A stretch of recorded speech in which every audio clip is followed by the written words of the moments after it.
Thermodynamics का कुछ basic part हम लोगों ने कर लिया था, है ना। थर्मोडायनेमिक्स का कुछ बेसिक पार्ट हमने कर लिया था और कुछ पार्ट हम लोग और करने वाले हैं।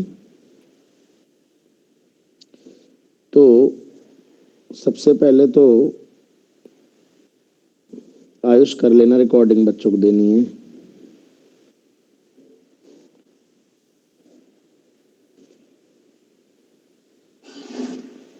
तो आज हम लोग थर्मोडायनेमिक प्रोसेसेस पढ़ने वाले हैं बेटा। थर्मोडायनेमिक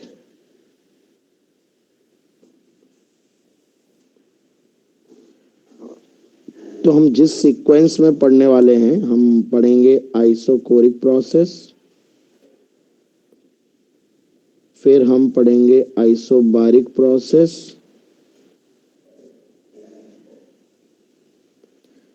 फिर आइसोथर्मल,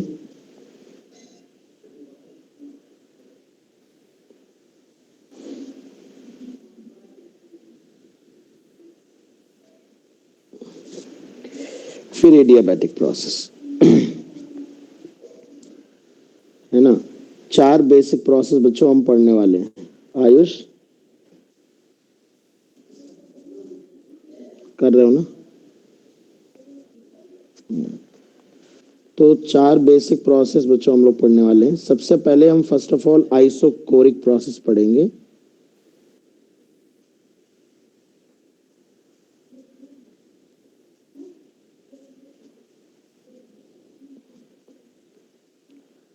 तो आइसोकोरिक प्रोसेस क्या होता है? एक ऐसा प्रोसेस जिसमें वॉल्यूम कांस्टेंट हो, है ना। हिंदी में सम आयतनिक प्रक्रम कहते हैं इसे। तो a thermodynamic process in which volume is constant. A thermodynamic process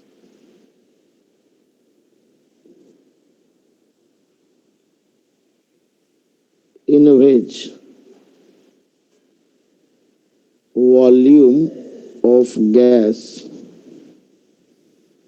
remains constant.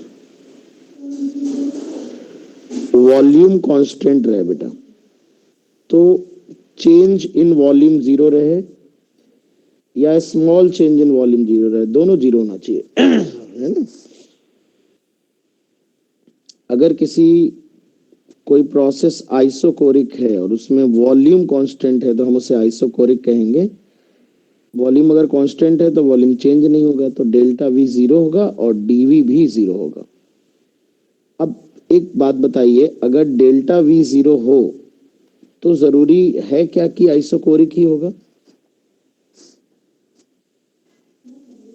अगर किसी गैस के का डेल्टा वी जीरो है तो क्या आवश्यक है कि आइसोकोरिक प्रोसेस ही होगा? कोई आवश्यक नहीं है। हो सकता है पहले वॉल्यूम बढ़ा हो फिर घट गया हो, लाइक दिस। ये देखिए, ये प्रेशर वॉल्यूम का अगर ग्राफ बनाए तो देखिए ये वॉल्यूम वी नॉट है। तो देखिए इनिशियल वॉल्यूम घटते घटते घटा, फिर बढ़ते बढ़ते वी नॉट पे पहुंच गया।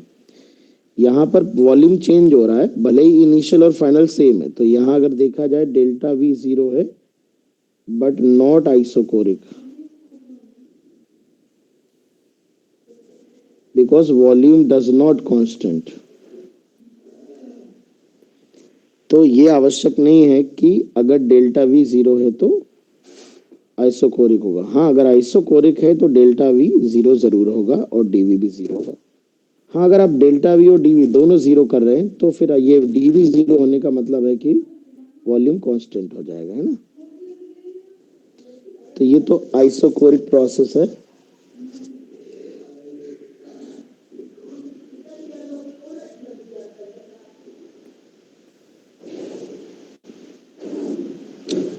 तो ये आइसोकोरिक प्रोसेस है। आइसोकोरिक प्रोसेस में क्या होता है बेटा? एक ऐसा प्रोसेस जिसमें वॉल्यूम कांस्टेंट होता है गैस का, सम आयतनिक प्रक्रम बोलते हैं। वॉल्यूम अगर कांस्टेंट है तो उसका चेंज इन वॉल्यूम जीरो होगा और उसका स्मॉल चेंज इन वॉल्यूम भी जीरो होगा। फिर मैंने एक बेसिक एग्जांपल में बताया, मैंने कहा अगर डेल्टा वी जीरो कहे तो it is not necessary that volume is constant. तो अगर डेल्टा वी जीरो है तो फिर जरूरी नहीं है कि प्रोसेस आइसोकोरिक होगा if delta V is equal to 0, then it is not necessarily to be isochoric. देखो यहाँ पर वॉल्यूम चूंकि घट रहा है, ये बढ़ेगा। मान लो गैस का वॉल्यूम 2 लीटर था, तो घट के 1 लीटर हो गया, फिर आधे प्रोसेस में बढ़ के 1 से 2 हो गया। तो ऐसे केस में इनिशियल और फाइनल वॉल्यूम तो सेम होगा और डेल्टा वी भी 0 होगा, बट वॉल्यूम कांस्टेंट नहीं है, तो we can not say that process is isochoric. अच्छा, आइसोकोरिक प्रोसेस की अगर हम बात करें तो इक्वेशन ऑफ प्रोसेस देखिए क्या है। इक्वेशन ऑफ प्रोसेस,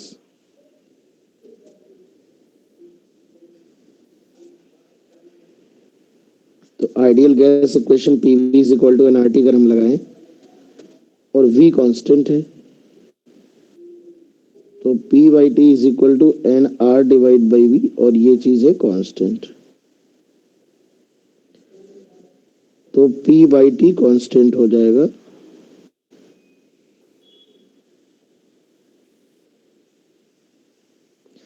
तो आइसोकोरिक प्रोसेस की इक्वेशन है पी बाई टी कॉन्स्टेंट है, ऐसे लगा सकते हो P one by T one equal to P two by T two, या पी डायरेक्टली प्रोपोर्शनल है टी के, अगर प्रेशर को डबल करोगे तो टेम्परेचर भी डबल हो जाएगा। ये पूरी चीज क्या हो जाएगी, कांस्टेंट, क्योंकि हम अमाउंट भी फिक्स लेके चल रहे हैं। तो ये प्रेशर लॉ या गेलुसेक्स लॉ बोलते हैं इसको, ये प्रेशर लॉ कहलाता है ना। मतलब एक आइसोकोरिक प्रोसेस में गैस हमारी प्रेशर लॉ फॉलो करती है, प्रेशर लॉ को फॉलो करती है। ठीक है, तो ये तो सिंपल हो गया, P proportional to T.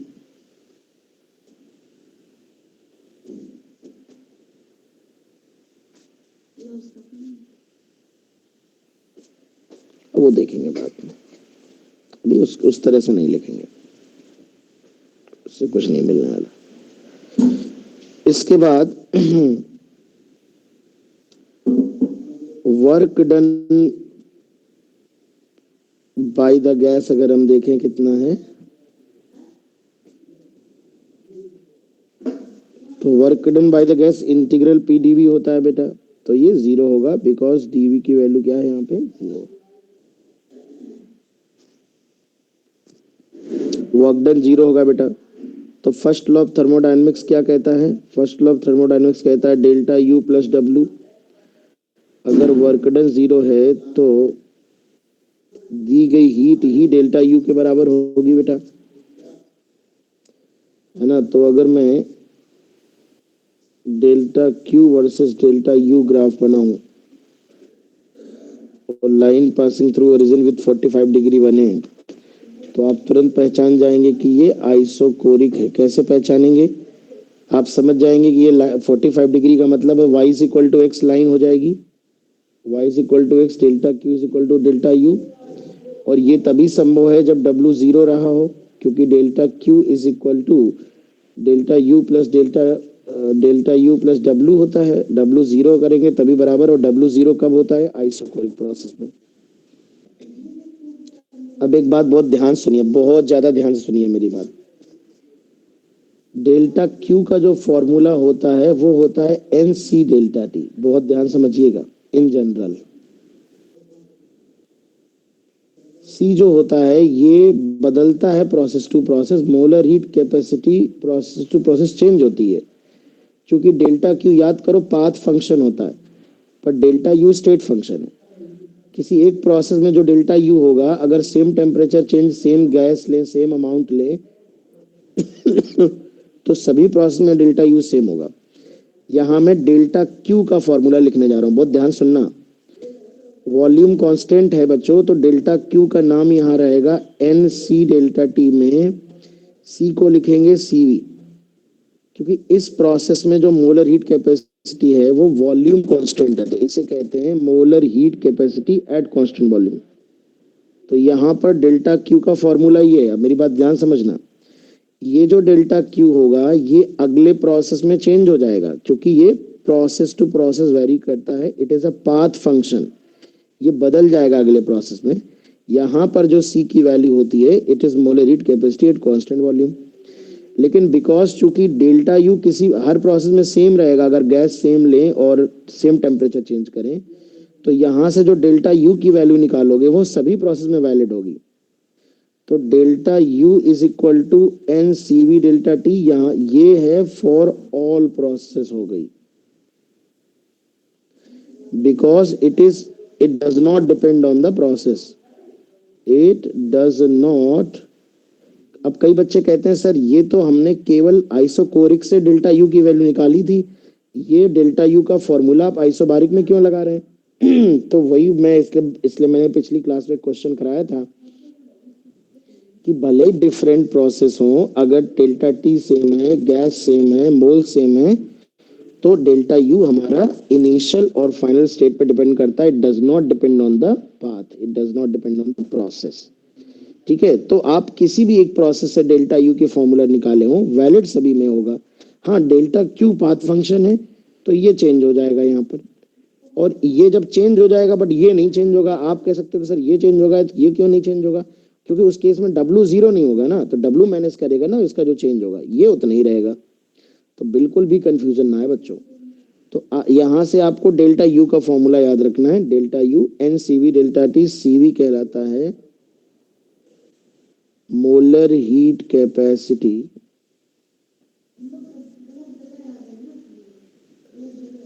Eight constant volume.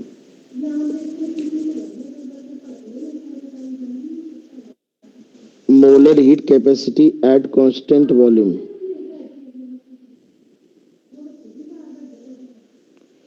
है ना। तो molar heat capacity at constant volume ये हमारा जो है सीवी हो जाएगा। ठीक है, बहुत बढ़िया। तो अब यहां से हम लेकिन डेल्टा यू का एक दूसरा फॉर्मूला भी जान चुके हैं, जानते थे F by two N R delta T, और यही एन सीवी डेल्टा टी है। तो यहां से अगर देखा जाए तो सीवी का फॉर्मूला आ जाता है एफ आर बाई टू। तो डेल्टा यू के हमारे पास दो फॉर्मूले हो गए। यहां से आज के बाद हम दोनों फॉर्मूले दिमाग में रखेंगे, हालांकि अब हम अधिक यूज करेंगे एन सीवी डेल्टा टी का। F by two N R delta T अभी तक हम यूज कर रहे थे। CV F R by two है, एफ है degree of freedom, translational rotational generally हम शामिल करते हैं। तो मोनो एटॉमिक के लिए 3 होंगी, 3r/2। डायटोमिक के लिए 5r/2, और ट्राइटोमिक नॉन लीनियर के लिए 6r/2।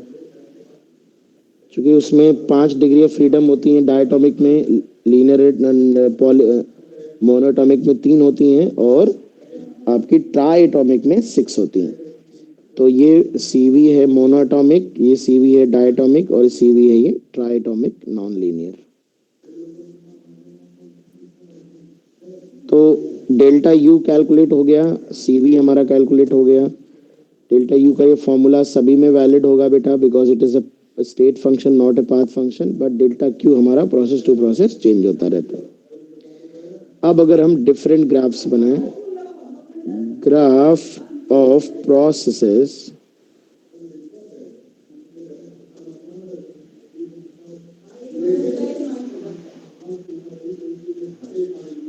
तो सबसे पहले बच्चों हम लोग बनाते हैं पी और वी का graph.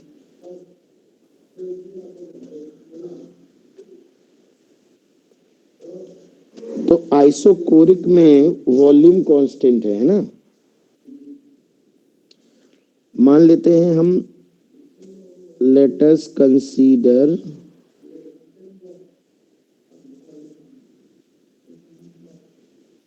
Isochoric heating. Isochoric heating concept, अब ध्यान से रखो, हमेशा PV is equal to NRT हमेशा जेब में रखोगे। अगर वॉल्यूम कांस्टेंट है, अगर वॉल्यूम कांस्टेंट है और टेम्परेचर बढ़ रहा है, तो प्रेशर भी बढ़ रहा होगा, बिकॉज पी प्रोपोर्शनल है। ठीक है ना। तो टेम्परेचर बढ़ रहा है, टेम्परेचर अगर बढ़ रहा है, आइसोकोरिक हीटिंग की ग्राफ बना रहा हूं मैं, तो वॉल्यूम कांस्टेंट है, प्रेशर बढ़ाना है, ऐसा बनेगा। वॉल्यूम कांस्टेंट है, प्रेशर बढ़ रहा है, वॉल्यूम कांस्टेंट है, प्रेशर बढ़ रहा है।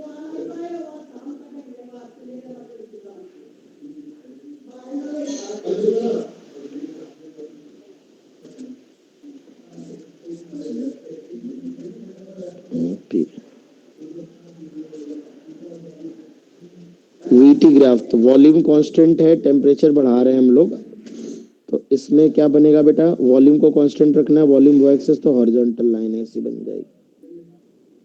सेम प्रोसेस आइसोकोरिक इसमें ऐसे बनेगा, बिकॉज वॉल्यूम कांस्टेंट है तो ग्राफ ऐसा बनेगा, टेम्परेचर बढ़ रहा है बिकॉज हमने आइसोकोरिक हीटिंग कंसीडर किया है।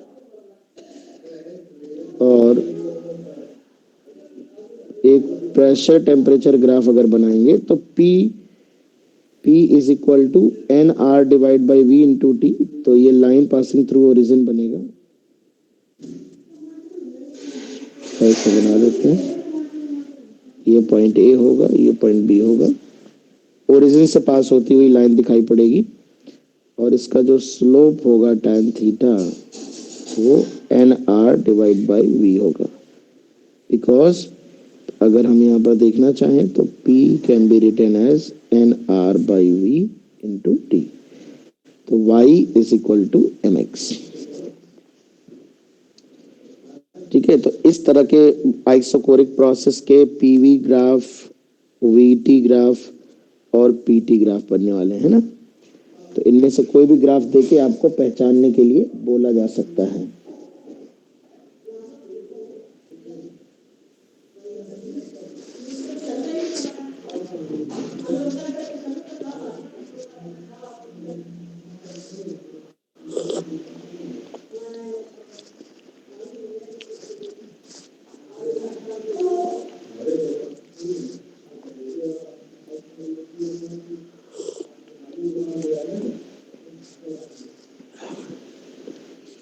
चलिए,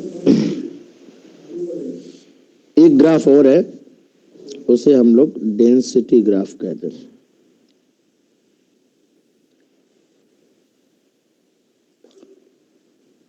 गैस की डेंसिटी होती है mass upon volume,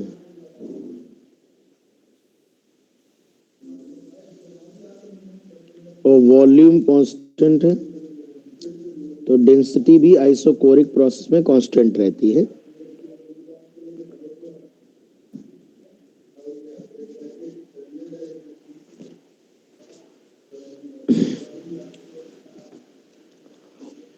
density isochoric, बच्चों अब क्लास लेट नहीं होगी, किसी भी हालत में लेट नहीं होगी, बिकॉज बैचेस स्टार्ट हो गए हैं, तो अगला बैच भी हमारा 10 सवा 10 पे होगा, तो इसलिए क्लास लेट नहीं होगी, 8 मतलब 8 में,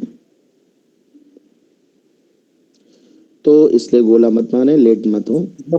तो यहाँ पर आइसोकोरिक प्रोसेस अगर है बेटा, तो आइसोकोरिक प्रोसेस में वॉल्यूम कांस्टेंट है, और किसी कंटेनर के अंदर गैस को ट्रैप किया है, तो मास भी हमारा कांस्टेंट है, तो ये डेंसिटी कांस्टेंट हो जाएगी। अब मान लीजिए इन्हीं प्रोसेस के लिए हमें डेंसिटी का ग्राफ बनाना हो, इन्हीं प्रोसेस के लिए आइसोकोरिक हीटिंग के लिए डेंसिटी का ग्राफ बनाना हो, तो कैसा ग्राफ बनेगा? तो देखो, डेंसिटी के दो फॉर्मूले होते हैं, एक पीएम बाई आर टी भी होता है, लेकिन इससे भी हम देख सकते हैं कि जो P है वो P बाई टी जो है यहाँ पर वो कांस्टेंट है, तो यहां से भी कह सकते हो कि डेंसिटी हमारी कांस्टेंट आएगी, दोनों एंड से समझ सकते हो। अब मान लीजिए हम डेंसिटी वर्सेस वॉल्यूम का ग्राफ बनाएं, डेंसिटी वर्सेस वॉल्यूम, तो डेंसिटी वर्सेस वॉल्यूम का ग्राफ जो बनेगा वो एक पॉइंट बनेगा, कि ओनली पॉइंट, क्योंकि ना तो वॉल्यूम चेंज हो रहा है तो एक्स कोऑर्डिनेट नहीं चेंज होगा, और ना ही डेंसिटी चेंज हो रही है तो वाई कोऑर्डिनेट भी नहीं चेंज होगा, तो it is a point only, है ना, because both X and Y is fixed.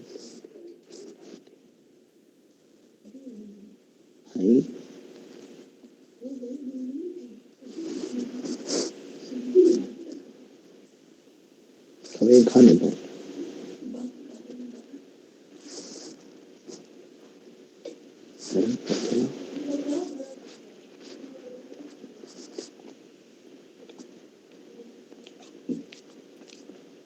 दिखाओ।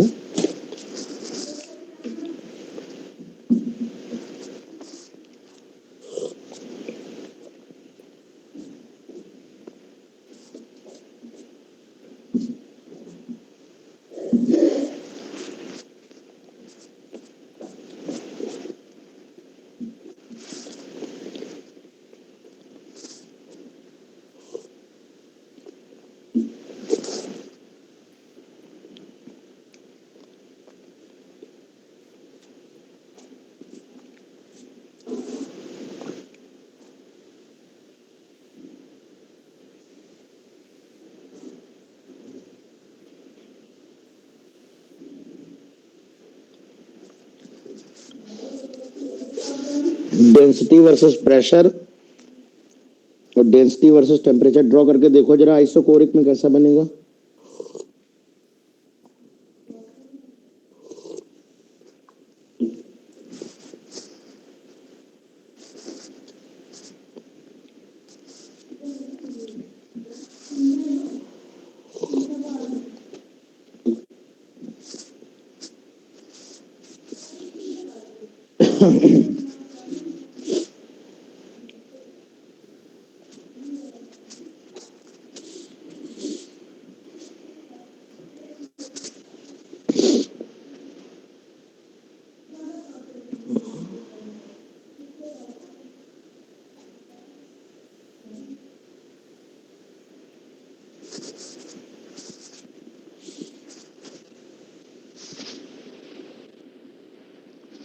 तो देखो आइसोकोरिक हीटिंग लिया है, डेंसिटी कांस्टेंट है और टेम्परेचर बढ़ रहा है, तो ये वाला ग्राफ ऐसा बन जाएगा ये भी। और डेंसिटी कांस्टेंट है, प्रेशर बढ़, ये वाला ग्राफ भी ऐसा ही बन जाएगा।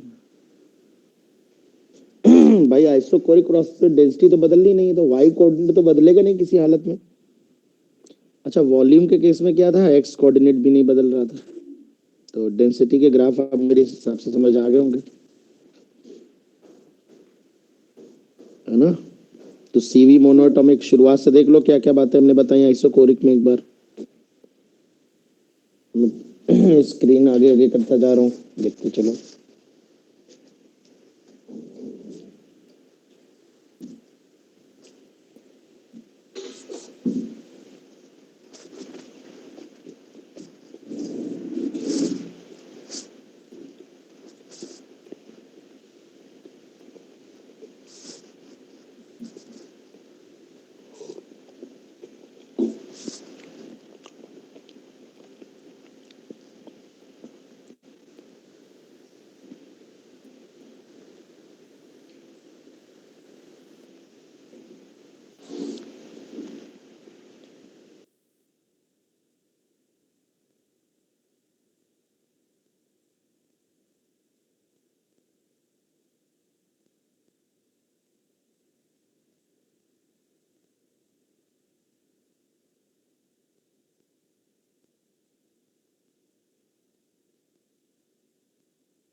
सर जहाँ 45 डिग्री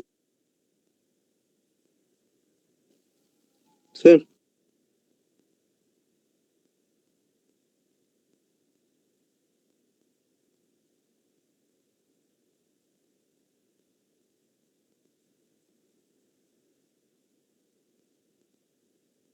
सर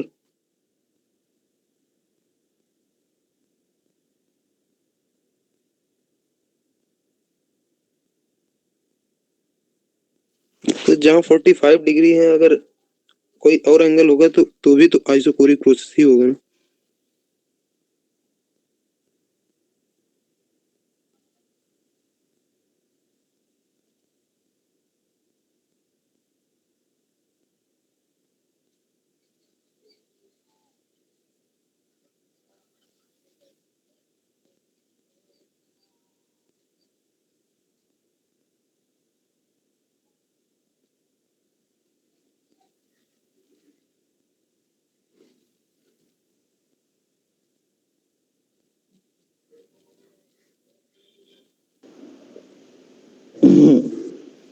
नहीं होगा नालायक, लाइन की इक्वेशन नहीं पता था तुमको।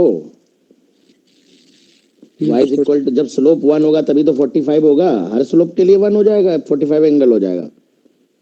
यहाँ delta Q is equal to delta U केवल तभी होगा जब आपका ये कोफिशिएंट 1 होगा। ये W और डेल्टा यू डिपेंडेंट होते हैं। ये कभी कभी डेल्टा यू की वैल्यू इस तरह से आती है कि डेल्टा क्यू की वैल्यू कुछ के टाइम्स डेल्टा यू टाइप बन जाता है।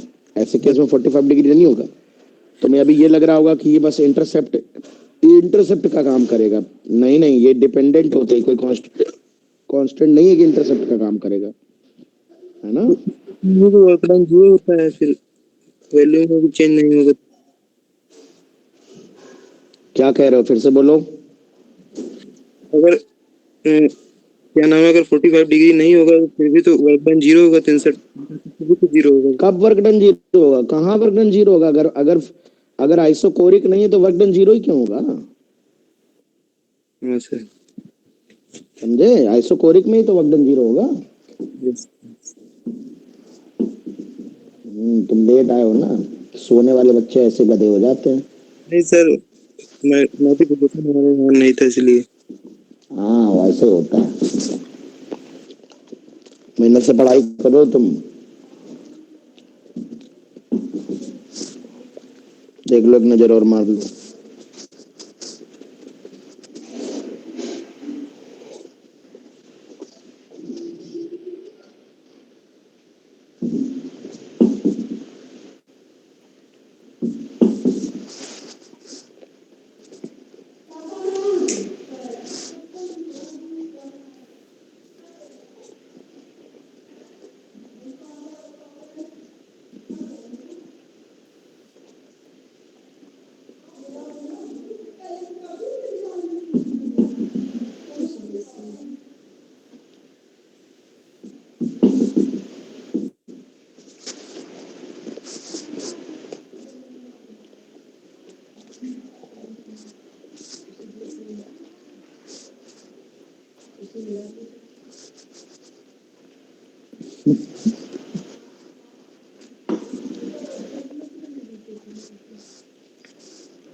सर यस बेटा। Sir delta U is equal to N C B delta D all process के लिए वैलिड है।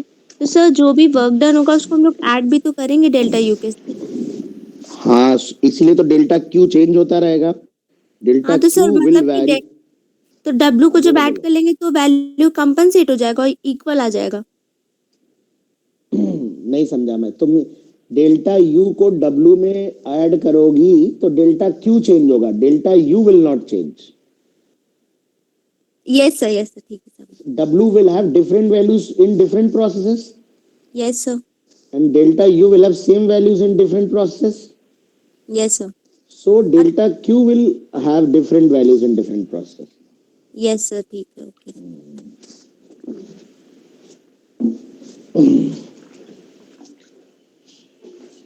चलो भाई, तो ये हमने आइसोकोरिक प्रोसेस कर लिया।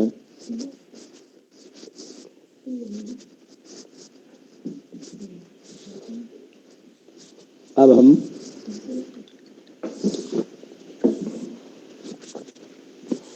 चलिए, अब पता कैसे चलेगा कि आइसोकोरिक प्रोसेस है? तो ऑफ कोर्स वॉल्यूम कांस्टेंट रहेगा। आइए देखिए, जैसे मैं आपसे अब कह दूं कि एक कंटेनर है, ये फिक्स्ड पिस्टन है and this is adiabatic piston. Adiabatic का मतलब इंसुलेटेड होता है,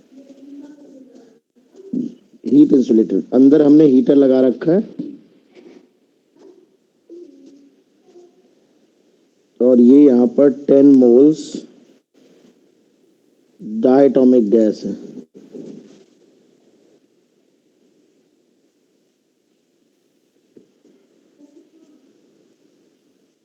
अब हमने कहा फाइंड आउट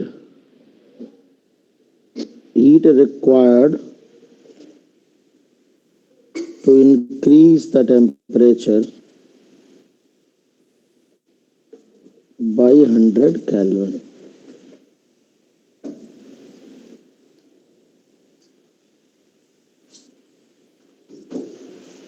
आर की एसआई यूनिट में वैल्यू 8.31 होगी, है ना। तो आर के टर्म में बता देना।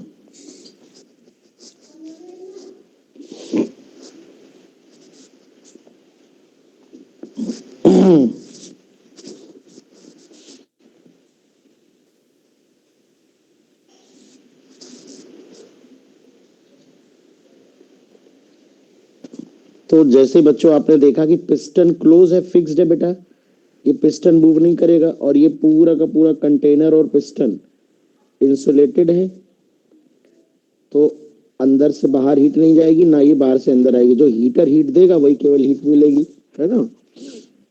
तो जैसे ही आपने देखा कि पिस्टन फिक्स है, तो इसमें आप तुरंत समझ गए कि इसका क्या कांस्टेंट रहेगा बच्चों, वॉल्यूम कांस्टेंट रहेगा। अगर वॉल्यूम कांस्टेंट रहेगा तो प्रोसेस कैसा हो जाएगा, आइसोकोरिक प्रोसेस हो जाएगा बेटा।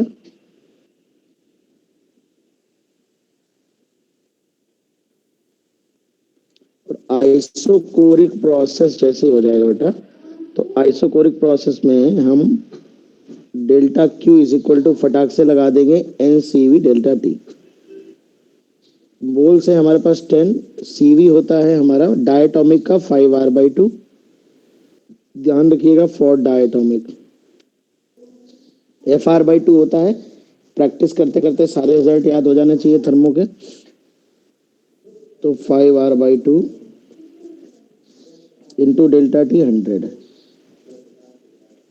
तो ये 2500R। ये डेल्टा क्यू की वैल्यू है। आर के एसआई यूनिट में वैल्यू 8.31 जूल पर मोल पर केल्विन होती है। तो इसको रख दोगे तो भी आपका आंसर आ जाएगा, जूल में आंसर आ जाएगा। तो इस तरह से आप पहचानोगे कि प्रोसेस आइसोकोरिक है तो क्वेश्चन कैसे किया जाए। ठीक है ना, बढ़िया है। एक क्वेश्चन में और इस पे सिंप्लीफाइड क्वेश्चन देना चाहूंगा। एक सेकंड में निकालता हूँ।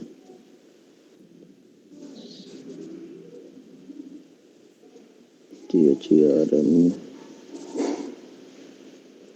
Thermo question bank.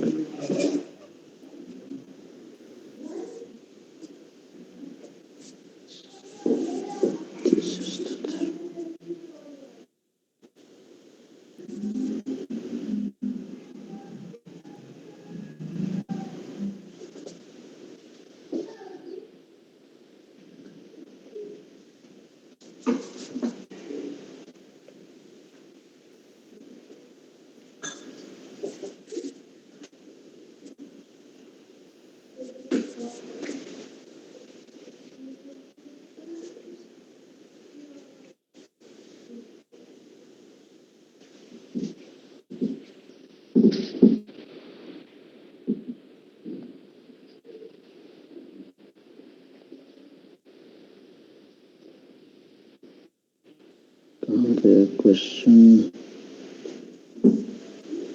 This is the problem.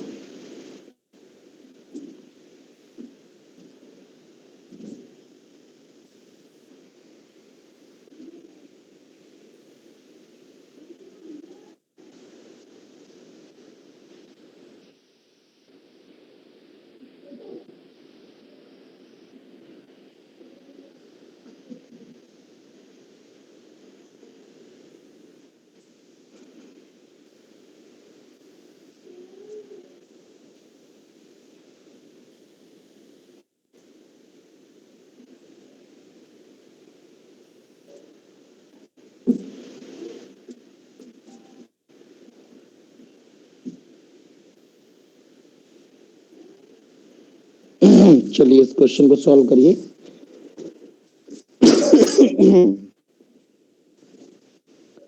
Question कुछ दे रखा है कि a cylindrical tube of cross section area A has two airtight frictionless piston at its two ends.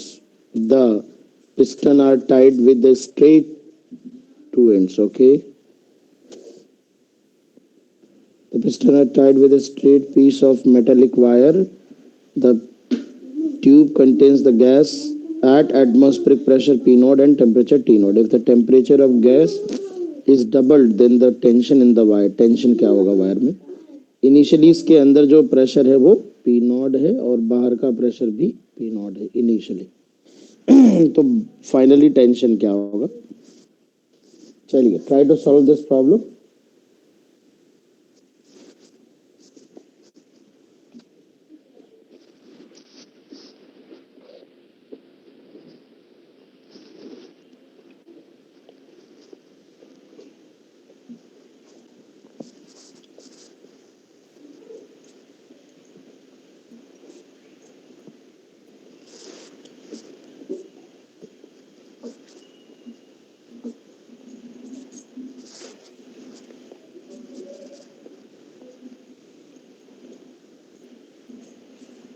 Let's see, देखते हैं।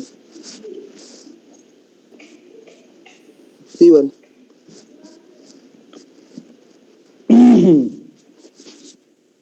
सर सी पी नॉट है।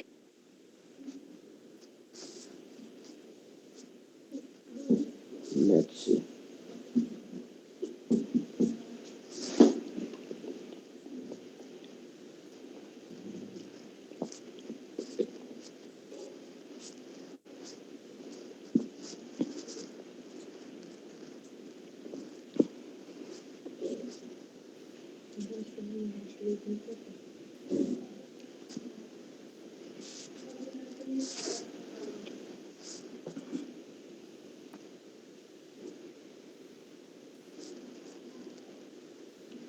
देखिए बेटा, अगर शुरुआत में देखा जाए तो किसी भी पिस्टन का फ्री बॉडी डायग्राम बनाएंगे तो देखिए यहाँ से पी नॉट ए लग रहा होगा और अंदर से भी गैस का पी नॉट ए लग रहा होगा। तो इनिशियली जो टेंशन होगा वो 0 होगा इनिशियली।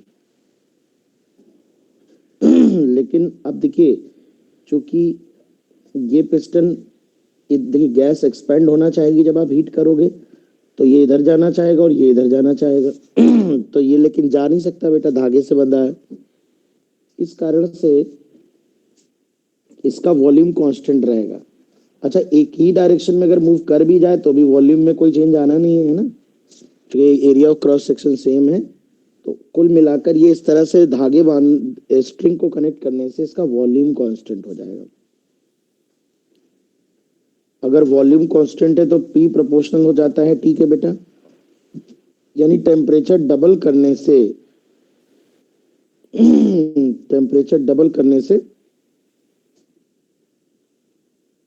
प्रेशर भी डबल हो जाएगा 2P नॉट, अंदर का प्रेशर 2P नॉट हो जाएगा। तो जो नया फ्री बॉडी डायग्राम बनेगा वो किसी एक गैस में, अंदर से गैस जो होगी वो 2P नॉट ए फोर्स लगा रही होगी और एटमॉस्फेयर P नॉट ए लगा रहा होगा बाहर से। तो ये देखो, जो इसका फोर्स होगा रिजल्टेंट वो बाहर की तरफ जाएगा, तो जो टेंशन फोर्स आएगा वो अंदर की तरफ आ जाएगा उस केस में। और चूंकि पिस्टन इक्विलिब्रियम पे है तो T plus P naught A will be equal to 2P naught A, तो टेंशन आ जाएगा P नॉट ए। तो इस तरह से बेटा इसका ऑप्शन नंबर सी करेक्ट हो जाएगा। बताएं बेटा, एनी प्रॉब्लम?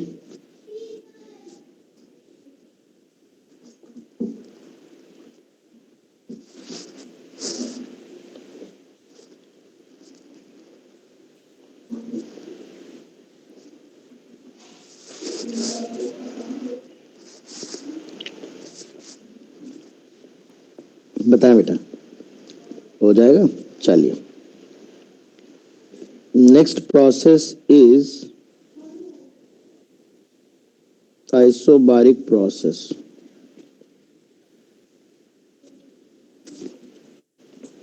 आइसोबारिक प्रोसेस क्या होता है? It is a thermodynamic process in which pressure of the gas remains constant. ठीक है ना, क्या कांस्टेंट होता है बच्चों? प्रेशर कांस्टेंट होता है। मैं शॉर्ट में लिख रहा हूँ ना। प्रेशर कांस्टेंट होने का मतलब है चेंज इन प्रेशर 0 होगा या स्मॉल चेंज इन प्रेशर 0 होगा। बट अगर मैं उल्टा एक क्वेश्चन पूछूं कि अगर चेंज इन प्रेशर 0 है तो कंफर्म नहीं है कि आइसोबारिक होगा। If delta P is equal to 0, क्योंकि हो सकता है एक प्रोसेस ऐसा हो जिसमें आधे समय तक प्रेशर बढ़ा, फिर घटकर वापस उसी पोजीशन पे आ गया। तो आप देखोगे तो इनिशियल और फाइनल प्रेशर सेम रहेगा, है ना।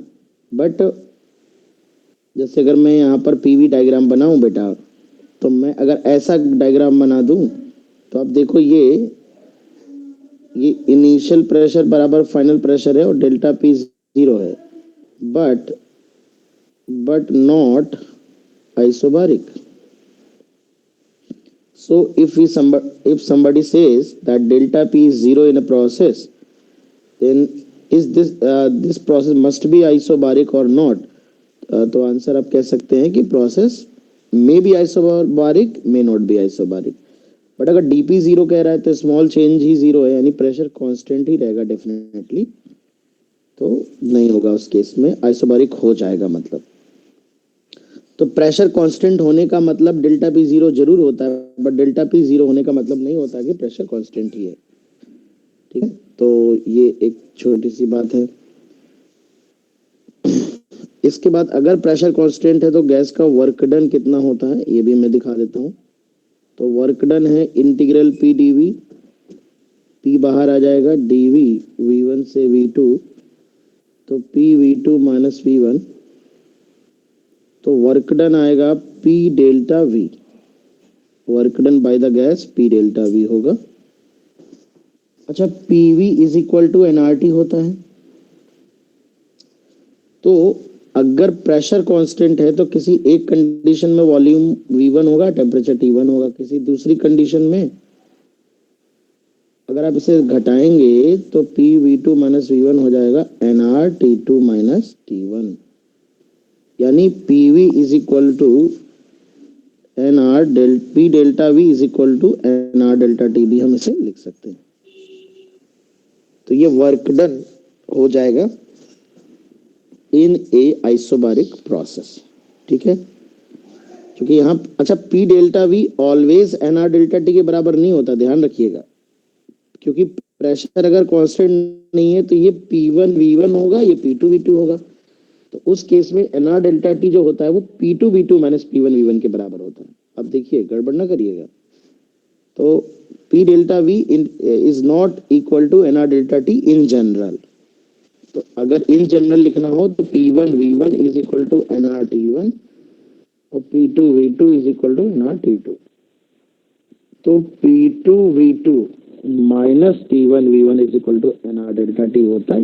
ये वाली बात जो होती है ये इन जनरल ट्रू है, ये केवल ओनली फॉर आइसोबारिक प्रोसेस है ना। तो अगर NR डेल्टा T तो हमेशा P डेल्टा V को NR डेल्टा T लिखते रहोगे तो गलत भी हो सकते हो। NR delta T is equal to P2 V2 minus P1 V1 है ना। अगर प्रेशर कांस्टेंट है तो P कॉमन आ जाता है, P डेल्टा V होता है। कई बार वॉल्यूम कांस्टेंट होता है, V कांस्टेंट होता है, V बाहर आ जाता है तो V डेल्टा P हो जाता है, P डेल्टा V की जगह V डेल्टा P हो जाता है NR डेल्टा T के बराबर आइसोकोरिक प्रोसेस में। तो P2 V2 माइनस P, ये प्रोसेस टू प्रोसेस बदलता रहता है। तो इसको आप PV इक्वल टू NRT लिख के जो चीज कांस्टेंट है उसको सेम रहने देना, दोनों को घटा लेना, खुद ही रियलाइज हो जाएगा। और कुछ भी कांस्टेंट नहीं है तो P2 V2 minus P1 V1 is equal to NR delta T हो जाएगा, है ना। तो W is equal to P delta V is equal to NR delta T, है ना। तो ये वर्क डन एक आइसोबारिक प्रोसेस में हो जाएगा। अब हम बात करें कि अगर हीट की बात करें तो डेल्टा Q होता है NC डेल्टा T और ये प्रोसेस है कांस्टेंट प्रेशर। तो यहाँ पर C की वैल्यू जो होती है वो CP डेल्टा T हो जाती है बेटा। यहाँ C की वैल्यू जो है वो CP है, ठीक है ना। और CP को कहते हैं मोलर हीट कैपेसिटी, क्लास नहीं किया, molar heat capacity at constant pressure. CP को बच्चों बोलते हैं मोलर हीट कैपेसिटी एट। तो जैसा कि मैंने कहा था कि ये जो डेल्टा Q है ये पाथ फंक्शन है और ये बदल जाता है प्रोसेस टू प्रोसेस। तो यहाँ पर ये NC डेल्टा T में C की वैल्यू CP है, पिछले प्रोसेस में NC डेल्टा T की जगह C की वैल्यू जो थी वो CV थी। अगले प्रोसेस में डेल्टा Q का फिर और फॉर्मूला होगा। तो हर डिफरेंट प्रोसेस में डेल्टा Q डिफरेंट है, बट डेल्टा U वही रहेगा। डेल्टा U जो रहता है डेल्टा U तो सेम ही रहेगा, डेल्टा U में कोई चेंज नहीं, वो तो NCV डेल्टा T ही रहेगा या F/2 NR डेल्टा T रहेगा ना। ये सेम फॉर ऑल प्रोसेसेस।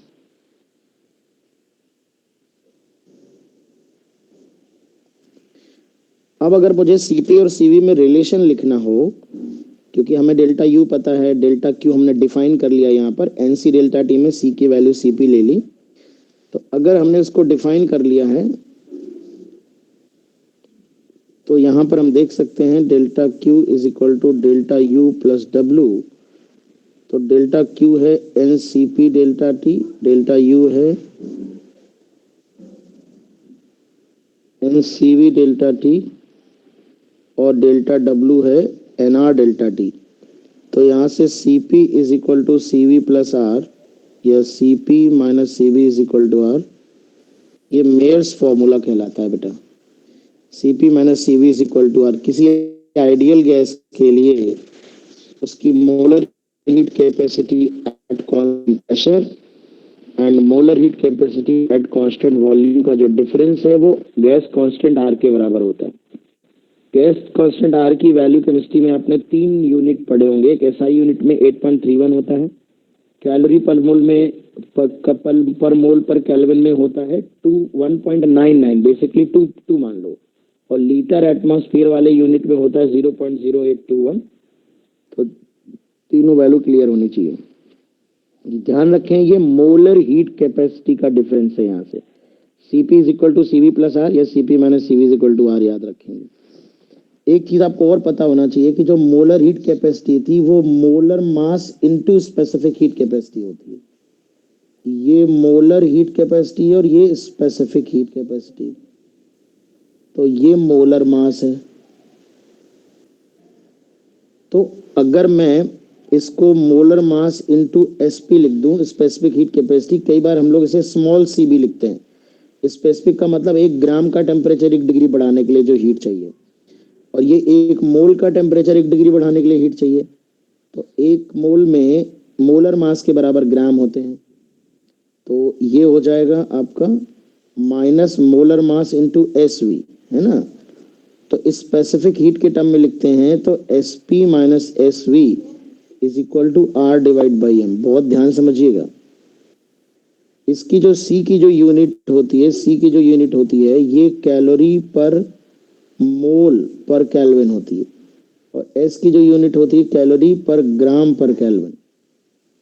कई बार हमें जो है Cp minus Cv is equal to R तो याद रहता है, ये नहीं याद रहता, क्योंकि जेई मेन 2015 में क्वेश्चन आया था। उन्होंने कहा था स्पेसिफिक हीट कैपेसिटीज का डिफरेंस पूछा था, हाइड्रोजन और नाइट्रोजन के लिए ए और बी, उसका रेशियो पूछा था। तो बहुत सारे बच्चों ने Cp minus Cv is equal to R लगा दिया। उन्होंने कहा कोई भी गैस हो आर के बराबर है, यहाँ तो गैस से कोई लेना देना नहीं है। बट एक्चुअली उन्होंने मोलर हीट कैपेसिटी का डिफरेंस ना पूछते हुए उन्होंने स्पेसिफिक हीट कैपेसिटी का डिफरेंस पूछा था, इसलिए वहां पर आर नहीं था, आर बाई एम था। ध्यान रखिएगा। कई बार क्या है, मोलर मास का कैलकुलेशन करा लेता है, आपको हीट कैपेसिटी दे देगा कांस्टेंट प्रेशर पे कांस्टेंट वॉल्यूम पे। अब बच्चे कई बार बोलता ही नहीं है, तो बच्चे समझ नहीं पाते कि मोलर हीट कैपेसिटी दी गई है कि स्पेसिफिक हीट कैपेसिटी दी गई है।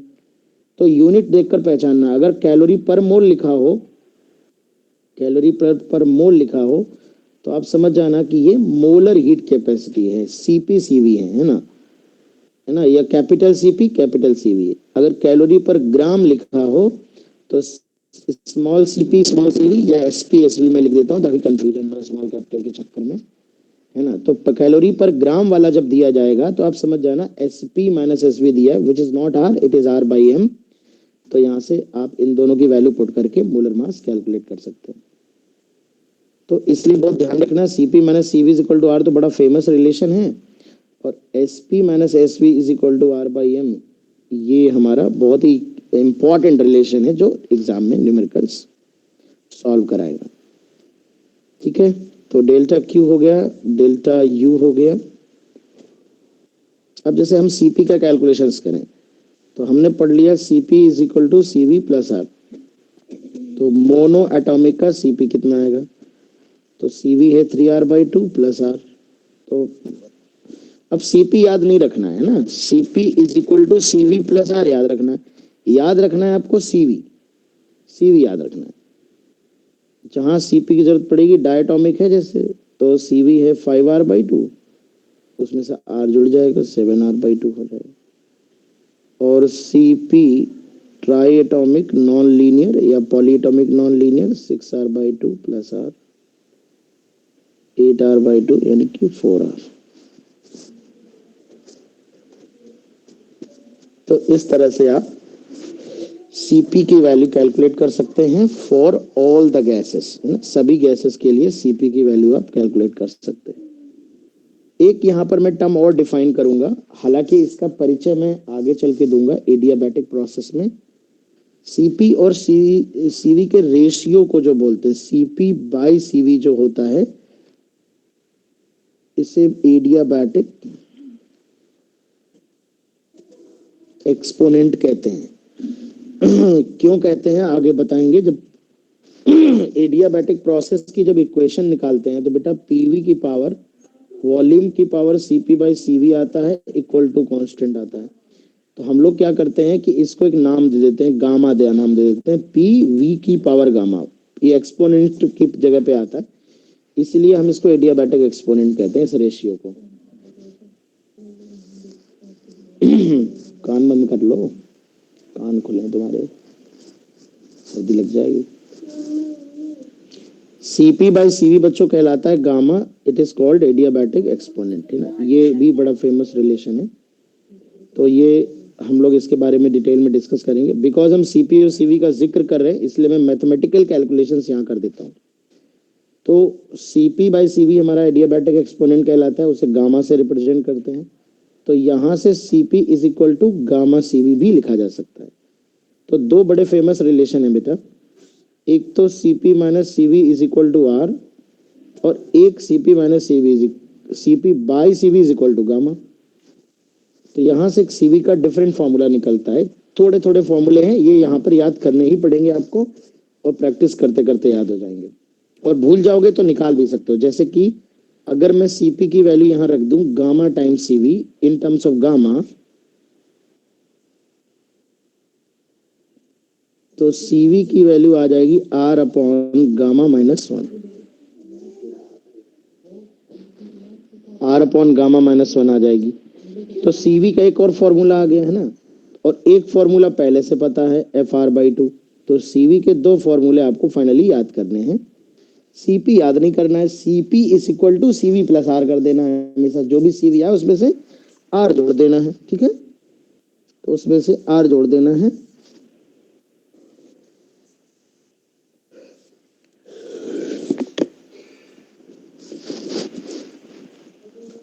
तो यहां से हम लोग को फाइनली सीवी के दो फॉर्मूले हमारे पास, f R by two, f degree of freedom है, मोनो की 3, डाई की 5, ट्रायर नॉन लीनियर की 6, R upon gamma minus one भी। अगर इन दोनों को इक्वल करके सिंप्लीफाई कर लोगे तो यहां से गामा की value degree of R R cancel out हो जाएगा, और डिग्री ऑफ फ्रीडम के टर्म में गामा की वैल्यू आ जाएगी, ये आती है 1 प्लस 2 बाई एफ। ये यहां से आ जाएगी, इसी को इक्वल करोगे, ये दोनों ये वाला और इसके बराबर करोगे तो ये आर आर कैंसिल आउट हो जाएगा, सिंप्लीफाई हो जाएगा। याद करनी है आपको, है ना।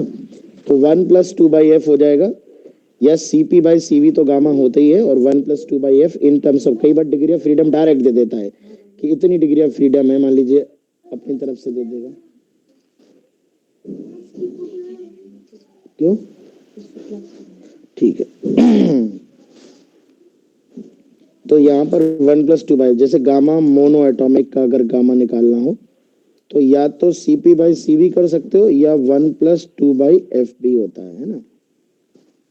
तो अगर मैं मोनोटॉमिक का ले रहा हूं तो 1 प्लस 2 बाई 3, मोनोटॉमिक की 3, तो ये 5 बाई 3 हो जाएगा।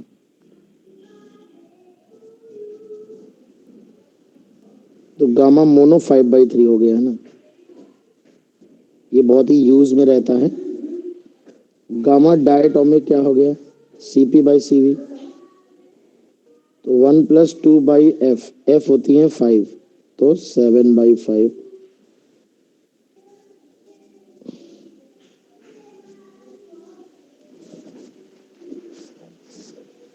एक सेकेंड बच्चों। जी सर, बताओ, फ्री है? फिर अच्छा,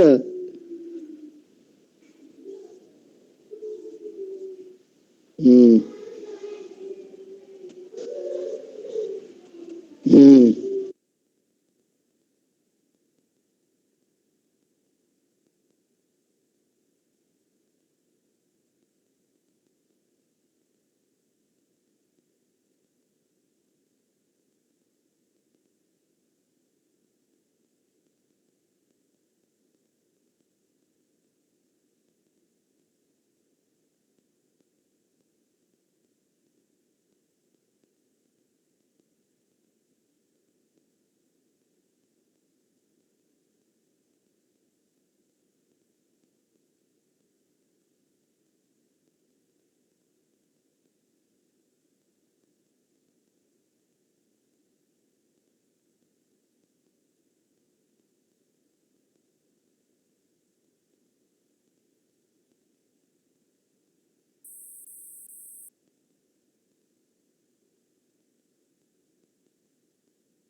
होगी। सब माइक ऑन कर लीजिए।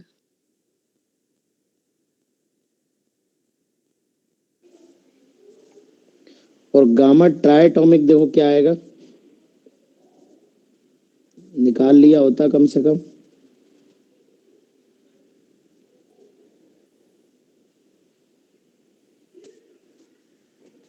जब तक खुद दिमाग नहीं लगाओगे कुछ नहीं हो पाएगा, याद रखो, जब तक खुद इन्वॉल्व नहीं होगा चीजों में। तो ये गामा की वैल्यू बहुत ही चलन में, अभी मेरे सामने 5 बार रिवाइज करो मन में। गामा मोनो 5/3, गामा डाया 7/5, 4/3, ये 1.6 है, दूसरी 1.4, तीसरी 1.33 है। यानी मोनो का गामा डाया के गामा से ज्यादा होता है, और डाया का गामा डाया नॉन लीनियर दो होता है। ठीक है बच्चों, ये हमारी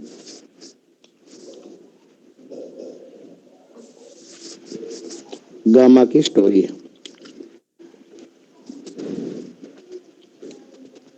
ठीक है, अब देखो आगे की कहानी सुनो। तो अभी आपको जो मैंने रिजल्ट याद करने के लिए रिजल्ट डब्बे में बता देता हूँ, क्या क्या रिजल्ट याद करने के लिए बताए।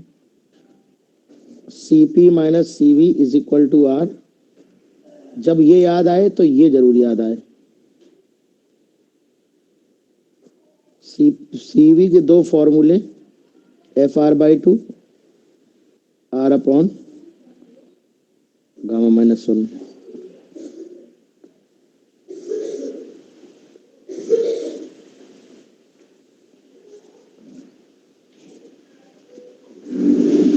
ठीक है, गामा CP/CV 1 + 2/F। ठीक है, तो ये सिंपल बेसिक रिजल्ट्स हैं।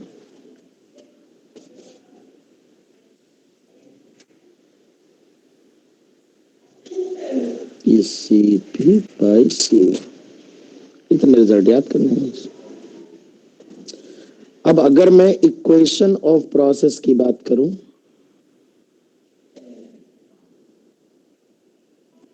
थर्मोडायनेमिक्स में जो जेई का क्वेश्चन बनता है उसमें सारे प्रोसेस साइक्लिक प्रोसेस दे देता है, सारे प्रोसेस एक ही क्वेश्चन में इन्वॉल्व हो जाते हैं। तो जब तक मैं आपको सारे प्रोसेस नहीं पढ़ा देता तब तक आप बल्क की क्वेश्चन नहीं कर पाओगे। इसलिए पहले हमारा फोकस है कि हम लोग मैक्सिमम थ्योरी पार्ट इसमें कवर करेंगे, देन हम इसके कंप्लीट न्यूमेरिकल पार्ट में आएंगे। तो इक्वेशन ऑफ प्रोसेस क्या होगा इसमें, तो PV is equal to NRT होता है। P है कांस्टेंट, तो V जो आ जाएगा वो NR/P इंटू T। तो V प्रोपोर्शनल हो जाएगा T के, या V/T हो जाएगा कांस्टेंट।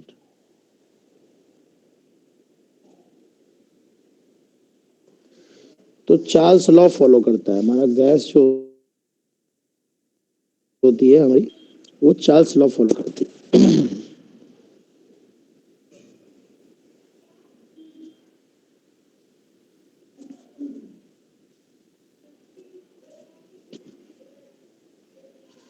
है ना। तो ये हमारा जो आइसोकोरिक प्रोसेस होता है इसमें चार्ल्स लॉ फॉलो होता है। तो अगर मैं लिखना चाहूँ तो V1/T1 इक्वल टू V2/T2 लिख सकता हूँ।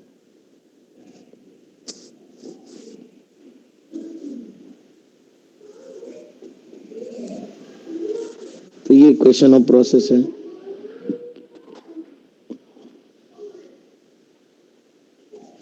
अब अगर मैं ग्राफ्स की बात करूं तो सबसे पहले तो मैं PV ग्राफ बनाता हूं। ग्राफ में बना रहा हूं किसके, आइसोबारिक एक्सपेंशन के। तो कुछ ऐसा ग्राफ बनेगा।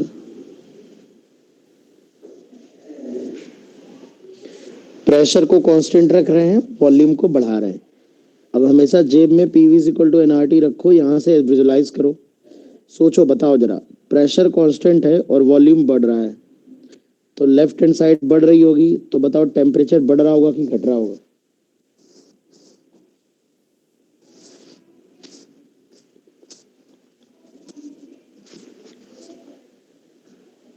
नहीं पता,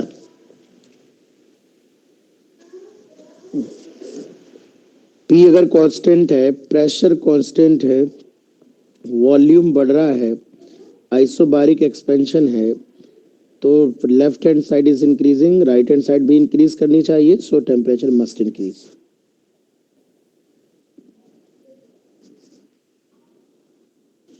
अगर मैं इसके करस्पॉन्डिंग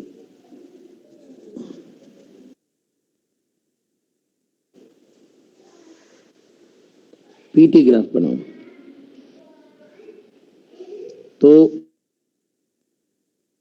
चूंकि इसमें वॉल्यूम बढ़ रहा है और इसी के करस्पॉन्डिंग बनाना है, तो वॉल्यूम बढ़ाने से हमने देखा कि टेम्परेचर बढ़ेगा, तो कुछ ऐसा ही बन जाएगा देखने में।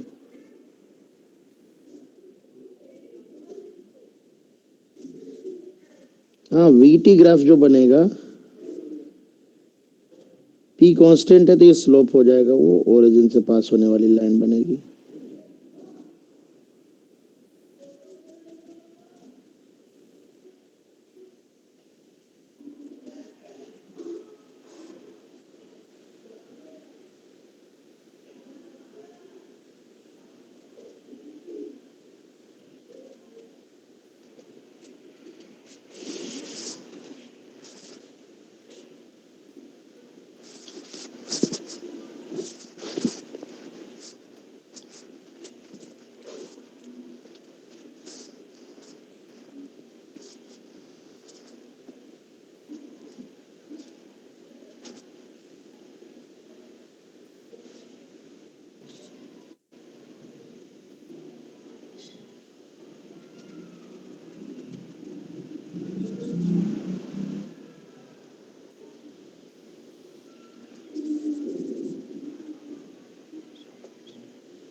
डेंसिटी के ग्राफ की बात अगर हम करेंगे,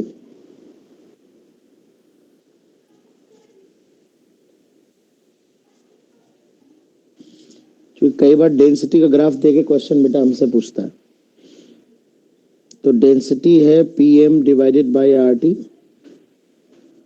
और प्रेशर कांस्टेंट और मास अपॉन वॉल्यूम तो है ही।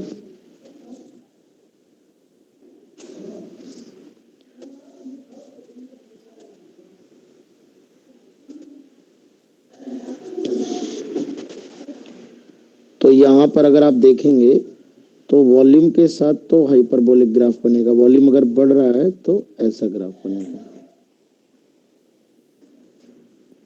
है ना, आइसोबारिक एक्सपेंशन। वी इंक्रीजिंग है तो डेंसिटी घटेगी।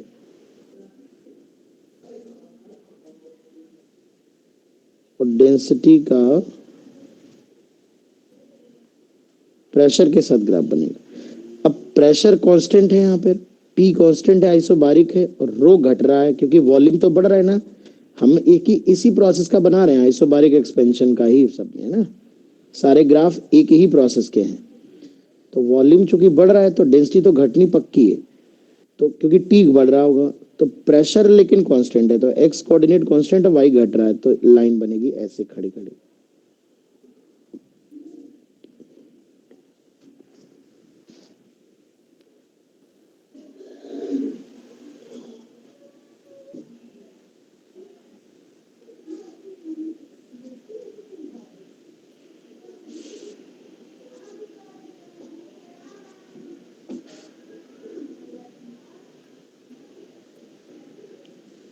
अब बात करते हैं टेम्परेचर की।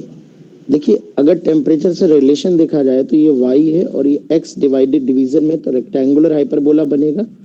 बिकॉज p वेरिएबल नहीं है यहाँ पर, p कांस्टेंट है, r कांस्टेंट है, m को, तो y is equal to constant divide by x, तो रेक्टेंगुलर हाइपरबोला ये भी बन जाएगा।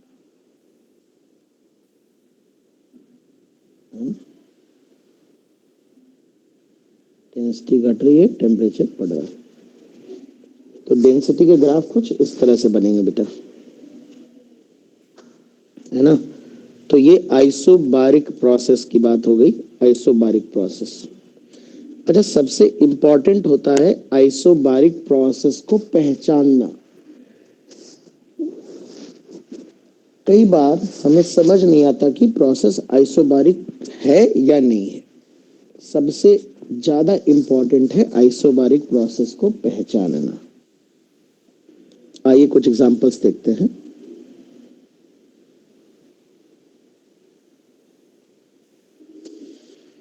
जैसे मान लीजिए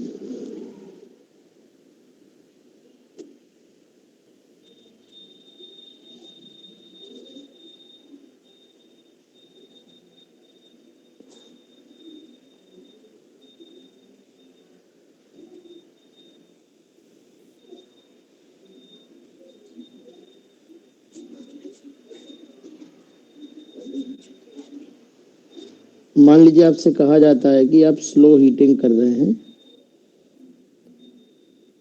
इसके अंदर गैस है, ये फ्रिक्शनलेस पिस्टन है, बाहर ओपन एटमॉस्फेयर है, मास सेम पिस्टन है, ग्रेविटी डाउनवर्ड है।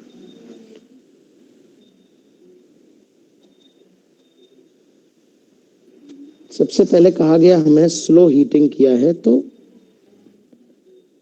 टाइप ऑफ प्रोसेस क्या परफॉर्म हो रहा है ये बताना है। दूसरा कहा गया फाइंड आउट हीट रिक्वायर्ड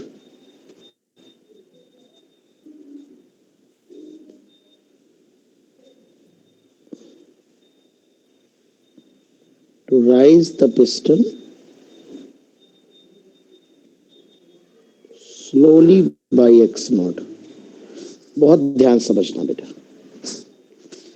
सबसे पहले इन्होंने कहा गैस है और मैं मान लेता हूं मोनो एटॉमिक गैस है, कंटेंट नहीं दिया है। ये जो कंटेनर है ये इंसुलेटेड है and piston is also insulated, but piston can move up and down without friction inside the cylinder and we are heating slowly। slow का मतलब होता है that piston will move very slow and we can assume all the time that piston is in equilibrium। तो piston को equilibrium में assume कर सकते हैं यार अपन, है ना। चलो, तो सबसे पहले पहचानना है कि प्रोसेस कैसा है। अभी मैं आपको सिखा दूंगा डायरेक्ट देखने का तरीका। क्योंकि क्वाजी स्टैटिक प्रोसेस है स्लो हीटिंग का मतलब, तो हम फोर्स बैलेंस करेंगे। नीचे से गैस का प्रेशर कुछ फोर्स लगा रहा होगा, एक पिस्टन का वेट लग रहा होगा, एक ऊपर से एटमॉस्फेयर का फोर्स भी लग रहा होगा। और अगर मैं फोर्स बैलेंस करूंगा तो P A will be equal to m g plus P nought या P A T M into A से ए कट जाएगा, ये m g divide by A plus P A T M आएगा। तो आप देख सकते हैं कि अगर स्लो प्रोसेस है तो प्रेशर कांस्टेंट है, इसमें कोई ऐसी चीज नहीं है जो बदल सकती हो या बदलेगी। मुझे आशा है कि आपको ये बात समझ आ गई होगी कि अगर ये पिस्टन धीरे धीरे मूव करेगा तो बिकॉज पिस्टन हमेशा इक्विलिब्रियम में रहेगा, तो you can see that pressure will remain constant. क्या ये बात पल्ले पड़ गई बेटा कि प्रेशर कांस्टेंट रहने वाला है? Yes sir. यस। तो बताओ जरा प्रोसेस कैसा हो गया? अगर प्रेशर कांस्टेंट है तो प्रोसेस कैसा परफॉर्म हो जाएगा बेटा? आइसोबारिक प्रोसेस हो जाएगा। है ना, आइसोबारिक। अब मैं आपको डायरेक्ट देखने का तरीका बताता हूँ बच्चों। जब भी गैस एक्सपेंड होती है तो एक तरफ से गैस फोर्स लगा रही होती है, ये जो P इंटू ए देख रहे हो, गैस के द्वारा लगाया गया फोर्स है, और दूसरे तरफ से कोई अपोज कर रहा होता है, जैसे यहाँ ग्रेविटी अपोज कर रही है, एटमॉस्फेरिक प्रेशर का फोर्स अपोज कर रहा है। तो there are two opposing agent mg and atmospheric pressure, against them gas is expanding by applying some force. तो बच्चों अगर एक्सपेंशन स्लोली हो रहा है तो ऐसी परिस्थिति में गैस के द्वारा लगाया गया फोर्स एक्सटर्नल अपोजिंग एजेंसीज के द्वारा लगाए गए फोर्सेस के इक्वल एंड अपोजिट होता है। तो अगर बाहर से जो लोग अपोज कर रहे हैं गैस के एक्सपेंशन का, जो चाहते हैं कि गैस एक्सपेंड ना हो, जैसे कि जब ये गैस पिस्टन को धक्का मारेगी तो ग्रेविटी और एटमॉस्फेयर दोनों विरोध करेंगे। तो दोनों जब अपोज करेंगे तो जिनके अगेंस्ट गैस हमारी एक्सपेंड हो रही है, ऐसे केस में अगर बाहर के जो अपोजिंग एजेंसीज हैं वो बाहरी फोर्स जो लगा रही हैं वो कांस्टेंट है, तो हमारी गैस का फोर्स भी कांस्टेंट होगा। ऐसी परिस्थिति में गैस का प्रेशर कांस्टेंट रहता है। तो कभी ऐसा क्वेश्चन आया जिसमें पिस्टन हमारा फ्री हो और आपसे कहे it is free and it can freely move inside the cylinder, तो तुम समझ जाना कि जो अपोजिंग एजेंसीज होंगी वो एक तो ग्रेविटी होगी विच इज कांस्टेंट, बिकॉज हम स्मॉल हाइट के लिए जी को वेरिएबल नहीं मानेंगे, और एक एटमॉस्फेरिक प्रेशर जो ऊपर से नीचे फोर्स लगा रहा होगा, इट इज ऑल्सो कांस्टेंट।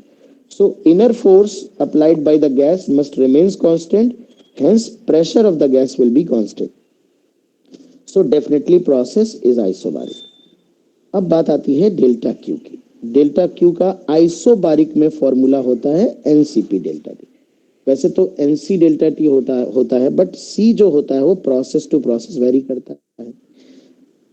अब इन्होंने मोल तो दिए नहीं है ना, ना ही हमें डेल्टा टी बताया है। हमें ये बताया है कि पिस्टन को हमने एक्स नोड ऊपर किया, पिस्टन का एरिया ए है, मास एम है, बहुत बढ़िया।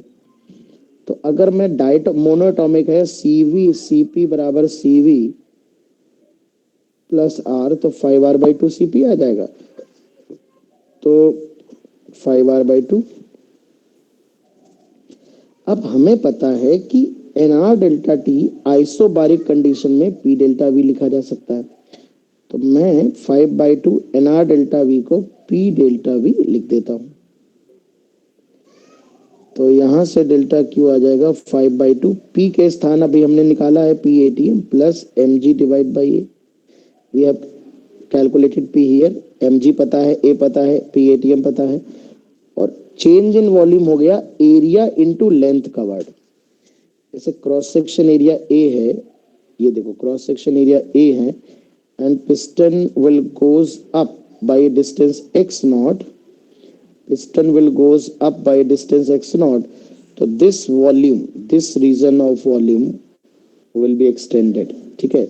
तो ये वाला वॉल्यूम जो है वो हमारा इंक्रीज कर जाएगा। तो this is the increase in volume of the gas which is a into x not, है ना, area of cross section into this extra length, ठीक है, जो हमारा पिस्टन कवर करने वाला है। तो आई होप आप समझ गए होंगे। तो ये हमारा जो है area into x not delta we है। सारे नॉन पैरामीटर्स हैं, तो डेल्टा क्यू इस तरह से आप निकाल सकते हो। ये भी संभावना थी कि मैं आपको सीधे ये फोटो बना देता, ये पूरा समझा देता और मासेस वगैरह ना देता।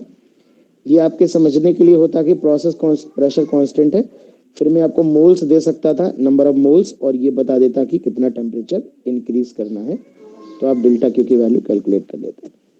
तो नहीं, हम नहीं खाएंगे, नहीं खाएंगे। तो एक मैं आपको होमवर्क प्रॉब्लम दे रहा हूं, इसको आप एनालाइज करिएगा। It is a very beautiful problem. हाँ बेटा, हाँ, तो स्प्रिंग का फोर्स वेरिएबल हो जाता तो आइसोबारिक नहीं रहता बेटा, वो तो आइसोबारिक नहीं रहेगा, स्प्रिंग का फोर्स वेरिएबल हो जाएगा। चलो, ये एक बहुत ही सिंपल सा प्यारा सा बड़ा फेमस क्वेश्चन है, मैं हर बार डिस्कस करता हूँ, किसी भी साल जेईई एडवांस में आ सकता है। हाँ, तो जिन बच्चों के लिए नया प्रॉब्लम है, विदाउट एनी हेल्प बच्चों खुद ट्राई करिएगा। इसमें दो पिस्टन है, M1 मास A1 है, M2 मास A2 है, बाहर एटमॉस्फेयर है, यहाँ एटमॉस्फेयर है, नीचे खुला है एटमॉस्फेयर है और बीच में धागा बंधा हुआ है। ये स्ट्रिंग कनेक्टेड है और ये स्लो हीटिंग हो रही है, मोनोएटॉमिक गैस है इसके अंदर। तो आपको प्रोसेस पहचानना है बच्चों, प्रोसेस क्या होगा, है ना, प्रोसेस पहचानना है और आपको ये बताना है कि अगर if heat is given to the gas, अगर हीट गिवन हो, दी जाए, डायरेक्शन ऑफ मोशन बताना है, पिस्टन का डायरेक्शन ऑफ मोशन, ये नेक्स्ट क्लास में डिस्कस करूंगा मैं। और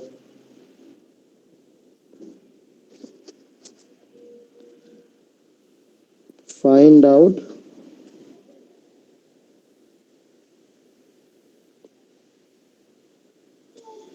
प्रोसेस कैसा है बताना है, ठीक है। Find out heat required for which pistons move by a distance x naught और ग्रेविटी डाउनवर्ड। नॉन चीजें क्या है, M1 M2 A1 A2 ATM, gravity और मोनोएटॉमिक गैस है, ठीक है। स्लो हीटिंग कर रहे हैं, हीटर लगा रखा। This is a very beautiful problem from IE Irodov, उसी से मॉडिफाइड है, डेटा मैंने उसका नहीं लिया बट कॉन्सेप्ट उसी से है। तो इस क्वेश्चन को आप जरूर ट्राई करिएगा। तो आज इतना ही रखेंगे, नेक्स्ट क्लास में हम रिमेनिंग पार्ट थ्योरी का कंप्लीट करेंगे, देन हम इसके क्वेश्चंस डिस्कस करेंगे। तो विद इन 2-3 लेक्चर्स हम इसे कंप्लीट कर लेंगे। तब तक 2-3 क्लास केवल थर्मोडायनेमिक्स की ऑनलाइन होंगी, इसके बाद सारे बैचेस एज यूजुअल ऑफलाइन होने लगेंगे। हाँ, कल मैकेनिक्स वाली जो क्लास होगी जो काकादेव में होती है वो ऑफलाइन प्लस ऑनलाइन दोनों मोड में होगी। अभी कोई बात नहीं कर पाएंगे, अभी मैं आई एम गेटिंग लेट। चलते चलते कुछ पूछना है तो पूछ लो।